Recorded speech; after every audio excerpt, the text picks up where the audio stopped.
तुम जितना नाम जप करते जाओगे उतने ही तुम्हारे हृदय में भगवान का ज्ञान होता जाएगा, अपने स्वरूप का ज्ञान, भगवान की महिमा का ज्ञान, चराचर जगत का क्या स्वरूप है इसका ज्ञान, ये भगवत ज्ञान है। भगवत ज्ञान का प्रादुर्भाव होते ही स्थूल शरीर की आसक्ति नष्ट होने लगती है, सूक्ष्म शरीर की तदात्मता हटने लगती है, स्वभाव में परिवर्तन होने लगता है। आसपास सब भोग सामग्री है, इच्छा ही नहीं। ये कहां से आया? नाम जप से। भगवत ज्ञान कहां से आया? नाम जप से। ये वैराग्य कहां से आया? बोले नाम जप से। जैसे कोई भूखा एक एक ग्रास अन्न पाता है तो भूख की निवृत्ति, तृप्ति और पुष्टि एक साथ होने लगती है। ऐसे ही जैसे जैसे नाम बढ़ता जाएगा, कामनाओं की पूर्ति, कामनाओं का विनाश, जो आवश्यकता है उनमें से करके कामनाओं को शांत कर देगा नाम। और ऐसा भगवत चरणारविंद में प्रेम प्रकट होगा जो किसी अन्य साधन से होता ही नहीं है। आप ज्यादा ऐसे महापुरुषों से नहीं मिले होंगे, पर भ्रमण के समय देखा है, एक बार भी नाम उच्चारण नहीं, एक बार भी रामकृष्ण जी कोई नाम नहीं, बस वही ये योग, ये बात, वो दिव्यता, वो कुंडलनी, ये चक्र का भेदन। बाद में आना पड़ेगा, चाहे जितने बड़े साधक हो, जब तृप्ति की तरफ तुम्हारी मांग होगी तब आपके हृदय में गुरु कृपा से बात आ जाएगी कि बस अब एकमात्र भगवान नाम में प्रीति। जितने भी महापुरुष हुए सब ने नाम के द्वारा उस दिव्य ऊंचाई को प्राप्त किया जो अन्य साधनों से नहीं प्राप्त होती।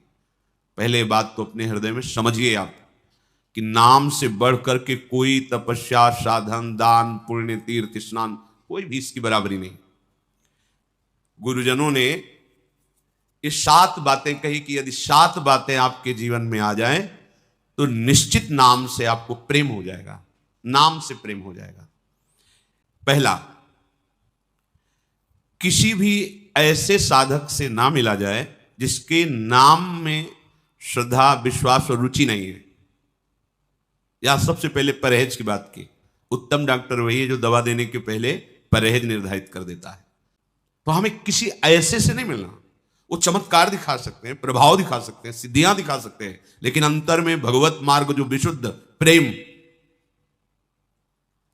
और किसी भी अन्य साधक या साधन का हमें तिरस्कार नहीं करना, निंदा नहीं करनी किसी साधन की या किसी साधक की। दूसरा, अब आपको नाम में जैसी महत्व और आदर बुद्धि वैसी किसी भी साधन में नहीं होनी चाहिए। नाम में इतनी आदर बुद्धि हो, पूज्य भाई जी श्री हनुमान प्रसाद पोद्दार जी महाराज की सामने भगवान खड़े तो भी नाम नहीं छूटना चाहिए, और तो बात जाने दो। ये हुई नाम में आदर बुद्धि। नाम के समान कोई भी स्थान किसी का भी नहीं, भगवान का भी नहीं। ये है नाम जापक की आंतरिक स्थिति। नाम का महत्व जब हृदय में आ जाएगा तो त्रिभुवन में कोई कीमती चीज नहीं इस नाम के बराबर। हनुमान जी महाराज को जब लंकाधिपति पद पर विभीषण जी का अभिषेक हुआ, बहुत ही कीमती रत्नों की माला सियाराम जी के चरणों में भेंट की। अत्यंत अगाध प्रेम में डूबे हुए विभीषण जी का आंतरिक भाव समझकर प्रभु ने वो माला हनुमान जी को प्रदान करी। हनुमान जी ने इससे देखा, विभीषण जी कहने लगे बहुत कीमती है, ये छोटे मोटे राजाओं के पास भी नहीं होती। ज्ञानी नाम अग्रगण्यम, बहुत कीमती क्या है विभीषण जी अभी तुम समझे नहीं। ये समझाने के लिए वज्र के से जैसे दांत हनुमान जी के ऐसे चीर कर उसको फाड़ कर तोड़ कर से विभीषण जी के मन में आया कि है तो कपि ही, खिलवाड़ कर रहे हैं, इतनी कीमती, बहुत कीमती माला आपने तोड़ दी। बोले कीमत किसकी होती है जानते हो? भगवान नाम की। अगर इसमें राम लिखा होता या राम इसमें बसा होता तो हम इसको कीमत समझते। क्या है ये? हमारे सामने कंकड़ पत्थर से ज्यादा इसकी कोई कीमत नहीं। जिसमें नाम नहीं है वो जीवन, जिसमें नाम नहीं है वो वस्तु किस काम की? विभीषण जी का भाव मन आया कि इतना बड़ा तन लिए हुए हो, क्या इसमें? ऐसे सभा में करके फाड़ के दिखा दिया कि नाम ही नहीं नामी भी विराजमान। छाती चीर के दिखा दिया सियाराम प्रकाशित हो रहे हैं।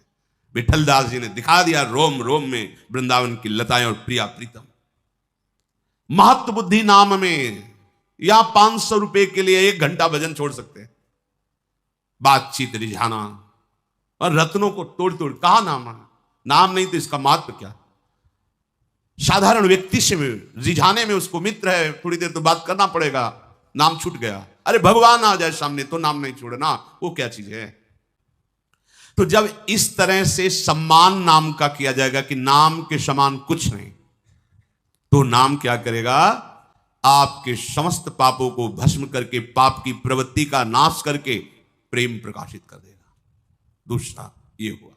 तीसरा, नाम का फल प्रेम ही है, इसलिए प्रेम की ही बाट जो होनी चाहिए। और कोई फल की आकांक्षा भी यदि है तो प्रभु से प्रार्थना करना चाहिए कि ये आकांक्षा हटा दो और अपने चरणों का प्रेम प्रदान करो।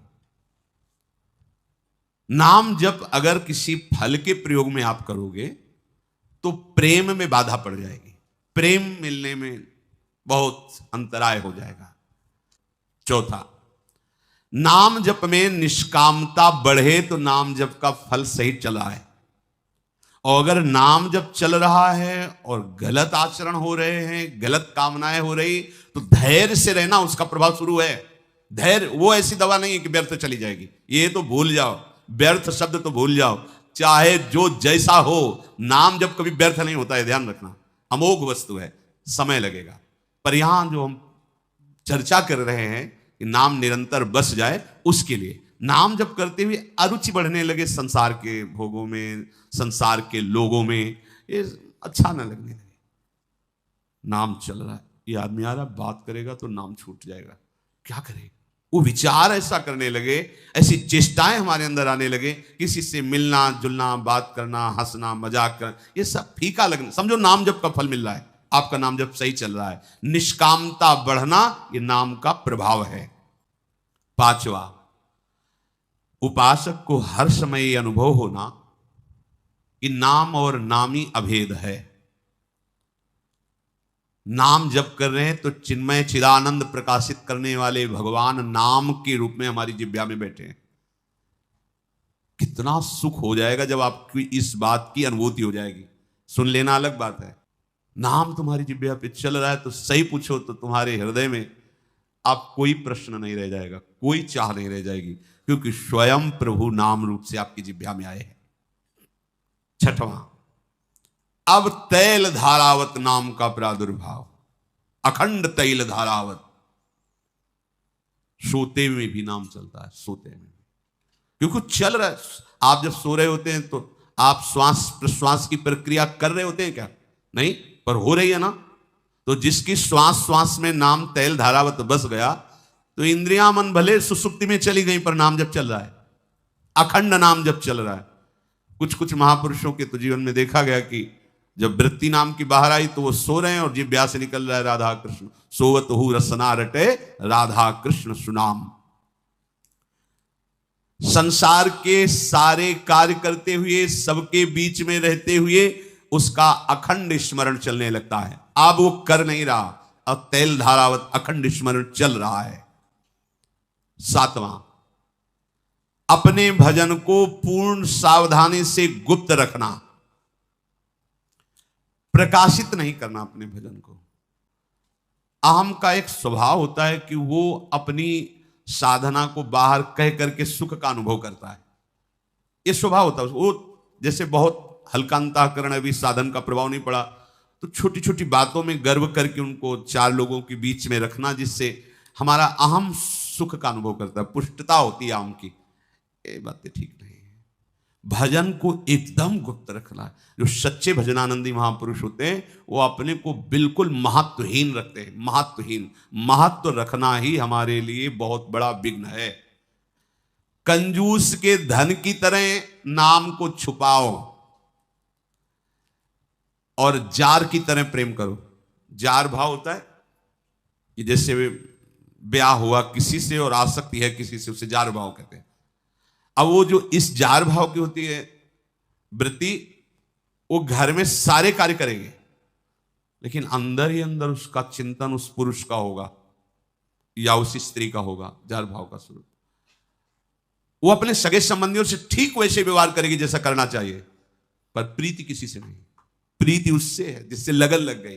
ठीक यही भजन के लिए आवश्यक भाव है।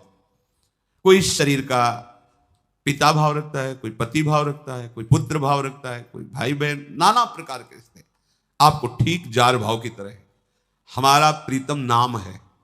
सारे कार्य करते हुए, सबसे मिलते हुए, व्यवहार करते हुए, आंतरिक वृत्ति नाम में, जैसे वो अंदर से चिंतन उसी की बात का, उसी के रूप का, उसी के मिलन का करते हुए अपने परिवार में किसी को भांपने नहीं देती। चाहे वो स्त्री के अंदर वृत्ति हो या पुरुष के अंदर वृत्ति हो, भांपने नहीं देती कि क्या ऐसा भी हो सकता है। सवाल नहीं। ऐसे ही आपको कोई भांप ना पावे कि आप इतने भजनानंदी हो आंतरिक, बाहर व्यवहार में से साधारण महत्वहीन जीवन, ओ अंदर असाधारण महामहिमा में महत्व प्रभु के नाम का। कृपण के धन की तरह छुपाओ और जार की भांति नाम में प्रेम करो।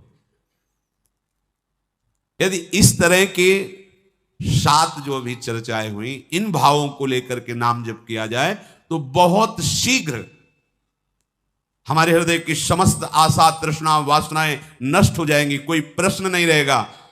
और देखो, जब घर में प्रकाश हो जाता है तो बाहर खिड़की से प्रकाश दिखाई देने लगता है।